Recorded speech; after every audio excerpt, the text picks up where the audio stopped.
Own up to your sin this morning. Don't brush it away. Stop fearing it. Come and confess it before the Lord. Remember the penalty.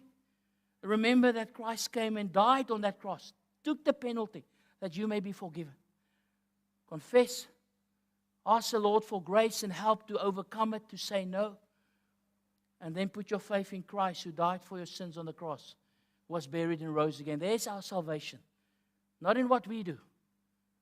Robbie said we can always sing when we remember what He did for us. Nothing we can ever do can take us to heaven. You can't try harder to get to heaven, friend.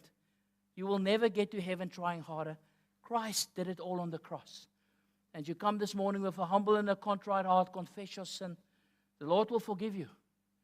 If you put your faith in Christ, He will give you a new heart, the Bible says, and He will bring times of refreshment. So I invite you this morning to come and deal with sin in a proper way. Leave it at the foot of the cross.